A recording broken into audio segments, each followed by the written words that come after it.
नमस्कार, स्वागत आहे तुमचं माझ्या अजून एका व्हिडिओमध्ये। आणि घर बघू शकता कसं झालंय ते मी मुद्दामहून शूट केलंय बघा, कारण दुसऱ्या वेळेस माहेरी जावं की नाही हा प्रश्न पडलाय मला आणि 10 वेळा विचार करावा लागेल जायच्या अगोदर।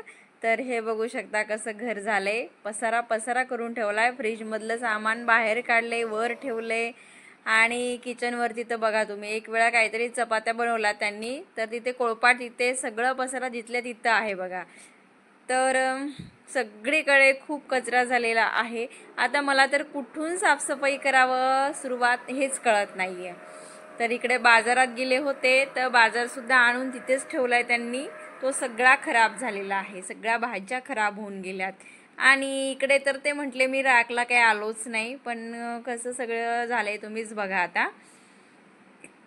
तर असो, त्यांचंही बरोबर आहे, कारण त्यांना ना वेळच मिळत नाही।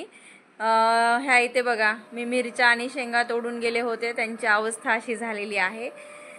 तर आता जाऊ द्या, काय करणार, आपल्यालाच करायचं आहे हे।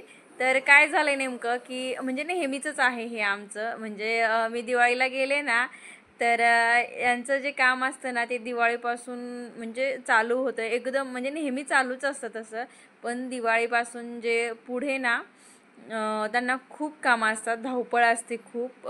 त्यामुळे ते म्हटले की मला काही वेळच नाही मिळाला इथे, मी फक्त येत होतो घरी, झोपत होतो, थोडंसं काहीतरी खात होतो आणि कामाला जात होतो, मी बाकी कुठेच काय बघितलंच नाही म्हटलं ठीक आहे आता।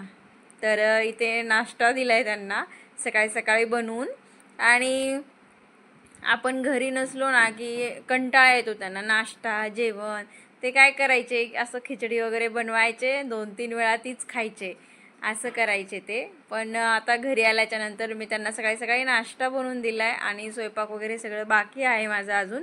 त्या अगोदर मी घराची क्लिनिंग करणार आहे, कारण मला हे असं बघवतच नाहीये। तर सुरुवात मी किचनपासून केलेली आहे, कारण सगळ्यात मेन जे आहे ते माझं किचन आहे माझ्यासाठी। तर मी हे सगळे भांडे वगैरे आता सगळं बाहेर नेऊन ठेवते, अगोदर किचन क्लिनिंग करून घेते, आणि बेडरूमसुद्धा म्हणजे हीच अवस्था झालेली आहे।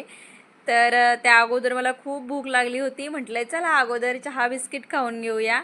आणि आमचा दूधवाला तर आज आलाच नाही, कारण त्याला वाटलं की मी अजून आलेलीच नाही आहे, 8-10 दिवस 1-2 वेळा आला असेल तो, त्याच्यानंतर काही आलाच नाही। तर मग इथे बाळालासुद्धा थोडंसं चहा बिस्किट दिलं, आणि यांना पोहेसुद्धा मी बनवलेले आहे दोघांसाठी। मला का तर सकाळी सकाळी काही पोहे नाही आवडत जास्त, तर हा पण पोहे खायला नको म्हणतोय। मी त्याला 2 असे पाट करून दिलेत आणि त्याला म्हटलं तू तिकडचा पाट खा आता, तर ठीक आहे म्हटला, कारण त्याला जायचंय खेळायला। तर चला आता किचन थोडंसं आवरून झालेलं आहे माझं तिकडचं, मग इथे आले बेडरूममध्ये। आणि आम्ही गावाला गेलो ना की आमचाही पसारा असतो बघा, कपडे बिपडे ते पण धुवून मला परत ठेवावे लागतात। तर चला, तर अगोदर अंथरूण वगैरे काढून घेते आणि बेडरूम पण आवरून घेते। आणि आत्ताच साफ केलं होतं आपण दसऱ्यालाच, दसऱ्याच्या नंतर लगेच मला साफसफाई करावी लागते, आणि घर बंदच होतं आमचं, म्हणजे ते काय दरवाजातून यायचे आणि तिथूनच जायचे, जास्त काही त्यांनी खिडक्या वगैरे उघडल्याच नाही। त्यामुळे घरामध्ये जाळ्या पण भरपूर झालेल्या आहेत, लगेचच होतात आमच्या इथे। तर घरी आम्ही असताना सुद्धा काय होतं की लगेचच जाळ्या तयार होतात घरामध्ये। तर आता बेडरूम पहिले आवरली ना की मग थोडंसं एक एक सोपं होतं आपल्याला। तर मी बेडरूम वगैरे आता बेड वगैरे आवरून ठेवलाय, आणि ड्रेसिंग टेबलसुद्धा इथे त्यांनी ड्रेसिंग टेबलवरचं काहीच केलं नाही, पण थोडीशी धूळ वगैरे झालेली आहे इथे, तर म्हटलं ती पण साफ करून घ्यावी लगेचच, म्हणजे आपलं जे आहे ना ते डीप क्लिनिंगच होऊन जातं। तर मी सगळा जे पसारा आहे काय कॅरीबॅगमध्ये भरलाय, आणि हे सगळं वरचं पुसून बिसून घेतलं, आणि वरून पण जो ड्रेसिंग टेबल आहे त्याच्यावरती पण धूळ झालेली आहे। तर सगळीकडून मी एकदा वरतून पण झाडू फिरवून घेतलेला आहे, आणि ड्रेसिंग टेबलला सुद्धा मी सरकवून म्हटलं आपण याला काय करूया, क्लीन करूया, कारण आता करतोच एकदाच, तर डीपच क्लिनिंग करून घेऊया। तर मी असं उचलापाचला जास्त करत नाही, त्यांनी घरी असल्याच्या नंतरच आम्ही हे करत असते असं ड्रेसिंग टेबल किंवा कपाट सरकवण्याचं, पण त्यांना वेळच मिळत नाही आहे, आणि पुढचे जे 4-5 महिने आहेत त्यांच्या असेच धावपळीच्या असतात। त्यामुळे काही मी त्यांना हे बाकीचे कामं सांगूच शकत नाही. तर आपलेच कामं 4-5 महिने आपल्याला हे करावे लागतात. तर बिलकुलच त्यांना वेळ नसतो. तर आता तिकडचं बेडरूम वगैरे आवरून झाली, म्हणजे झाडूनच घेते मी. अगोदर सगळं झाडून पुसून क्लीन करून घेते आणि नंतर मग एकदा सगळे घरं पुसून घेते. तर सगळं आवरून घेतलं आहे अगोदर. आणि इकडे फ्रीजसुद्धा तसंच झालं होतं, फ्रीजला पण पुसून घेतले. आता सगळं जे आहे हॉलमध्ये सुद्धा मी सगळं पुसून घेते, टेबल बिबल, आणि मग कचरा जमा करायचा आणि एकदाच नेऊन टाकायचा. तर इथे दिवाळीचं जे होतं ना, माळा वगैरे आणलेल्या दरवाजांना लावलेल्या, तर त्यासुद्धा अशाच ठेवलेल्या होत्या टेबलवरती. मग त्यालासुद्धा मी स्वच्छ पुसून कपड्याने एका कॅरीबॅगमध्ये भरून ठेवते. आणि बघा एवढा सगळा कचरा निघालेला आहे माझ्या घरामध्ये. तर आता हे पेपर भाजीपाला हे सगळं मी एकत्र जमा केले आणि मोठ्या कॅरीबॅगमध्ये भरले आणि मुद्दाम व्हिडिओ शूट केलाय की तुमचं कधी होतं का असं तुम्ही माहेरी गेल्याच्या नंतर. तर बायका घरात असणं किती महत्त्वाचं आहे तुम्ही बघू शकताय. नुसतंच म्हणजे नुसतंच म्हणायचं नाही की काही गरज नाही आम्हाला, जा तू 2 महिने राहा, 3 महिने राहा, पण घराची अवस्था बघू शकताय. तर असो, तर इथे किचन ओटा पण घासून घेतलाय, मस्त क्लीन करून घेतीये. तर मस्त किचन ओटा मी क्लीन केलेला आहे. तर मला आत्ता अशी थोडंसं बरं वाटते. आणि स्वयंपाक वगैरे तर मी अजून केलाच नाही, कारण मला पूर्ण क्लिनिंग झाल्याशिवाय मी काहीच करणार नाही आहे. तर मस्त सगळीकडून पुसून घेते. आता सगळं आवरून झाले, सगळं वरतून जाळ्यासुद्धा मी काढून घेतल्यात आणि सगळं क्लीन जे आहे ते मी व्यवस्थित करून घेतले. आणि आता मला बरेच दिवस करायची गरज नाही पडणार. तर सगळ्या तिन्ही रूमा मी मस्त पुसून घेतलेल्या आहेत, स्वच्छ करून घेतले. तर छान वाटतं बघा, फरची पुसल्यावर तर मला खूप फ्रेश वाटतं. आणि आता सगळं आवरून झालं, इथे आंघोळ वगैरे करून घेतली, स्वतःचं थोडंसं आवरून घेतलं आणि आता घ्यायचं आहे चहा.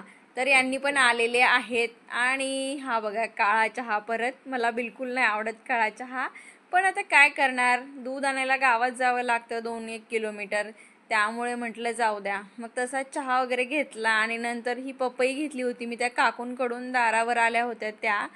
तर ही पपई पण एकदम म्हणजे अशी काही गोड नव्हती आणि वेगळीच तिची टेस्ट लागत होती. तर आम्ही थोडीशीच खाऊन बघितली, म्हटलं चांगली लागली तर खाऊया, आणि भूक पण लागली होती आम्हाला इथे खूप.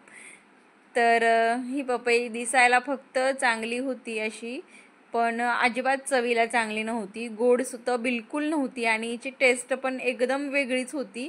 तर आता ही जी पपई आहे सगळी आता ही फेकण्यात जाणार आहे. मागच्या वेळेस पण पपई आणली होती आम्ही, ती पण सगळी फेकून दिली, त्याच्यात तर वेगळंच काहीतरी बिया वगैरे निघल्या होत्या. आता इथून पुढे म्हटलं पपईच घ्यायची नाही आणि खायची पण नाही. तर आता डायरेक्ट लागलेली आहे संध्याकाळच्या स्वयंपाकाला. तर मग यांनी थोडंसं लवकर आले होते, मग किचन वगैरे सगळं सगळं क्लीन झालेलं आहे. मग संध्याकाळी मस्त आम्ही चिकन बनवलेलं आहे. तर मी त्या आज बिर्याणीच बनवते आहे. आणि इथे चिकन उकडायला टाकले, त्याच्यानंतर सगळी बिर्याणीची तयारीसुद्धा इथे करून घेतली. म्हटलं आता चला, नवऱ्याने बरेच दिवस झालं काही चटपटीत खाल्लेलं नाही आहे, नुसतं खिचडी पोहे असंच काहीतरी खाल्लेलं आहे, म्हणून म्हटलं चला बिर्याणी बनवूया. आणि काम करून ना खूप वैताग आला होता, खूप कंटाळा आला होता. मग पोळ्या भाजी करायची सुद्धा कॅपॅसिटी ते राहिली नव्हती. मग सोपं आपलं साधी बिर्याणी करून घेतलेली आहे. तर बिर्याणीमध्ये ना कधीही तूप टाकलं ना की एकदम छान टेस्ट येते बघा. तर मी ते बिर्याणीमध्ये 2 चमचे तूप टाकलेलं आहे आणि मस्तपैकी आपली बिर्याणी इथे रेडी झालेली आहे. ही दम बिर्याणी नाही, साधीच बनवली आज. आणि माझं बाळ बिलकुल नॉनव्हेज खात नाही, त्यामुळे मी त्याला इथं चिकनची जी भजी आहेत ना ती बनवलेली आहेत. म्हटलं बघूया आता खाते की नाही, वेगवेगळ्या पद्धतीने आम्ही ट्राय करतो त्याला खाऊ घालण्याचं, पण आम्हीच फेल होतो, तो काही खातच नाही आहे. तर बाजारातून थोडंसं भाजीपाला आणला होता परत, कारण आता घरामधलं सगळं सामान जे आहे ते खराब झालं होतं. कांदे बटाटे सगळं खराब होऊन गेलं होतं 10 दिवसामध्ये. घर उघडलंच नव्हतं, त्यांना हवाच भेटली नाही, त्यामुळे सगळा भाजीपाला जो आहे तो खराब झाला होता. तर मग परत मी भाजीपाला घेऊन आलो आहे आम्ही इथे आणि मी सगळं जिथल्या तिथे ठेवून देते व्यवस्थित. तर चला, कसा वाटला तुम्हाला व्हिडिओ नक्की एकदा कमेंट्समध्ये सांगा आणि तुमच्या बाबतीतही असंच होतं का तेही सांगा. तर सगळं आता आवरून घेते आणि जेवणं करायची बाकी आहेत आमची. तर विचारच करावा लागते मला की आता परत माहेरी जाऊ की नको, आणि आल्याच्या नंतर ना एवढी सगळी कामं करावी लागतात मला. तर तसं मी 2-4 दिवसासाठी जात असते, पण यावेळेस काय झाले की एक 8-10 दिवस राहिलेली आहे मी तिथे. सिद्धांतला सुट्ट्या पण होत्या, त्यामुळे म्हटलं चला राहूया आणि थोडंसं करमतं पण सगळ्यांमध्ये राहिल्यावर. इथे काय आम्ही दोघं तिघंच असतो, त्यामुळे राहिले मी जास्त दिवस. पण घराची अवस्था एकदम माझ्या बेकार झालेली आहे. आता मेथी वगैरे निवडून घेते. चला, व्हिडिओला इथेच एंड करते. बाय.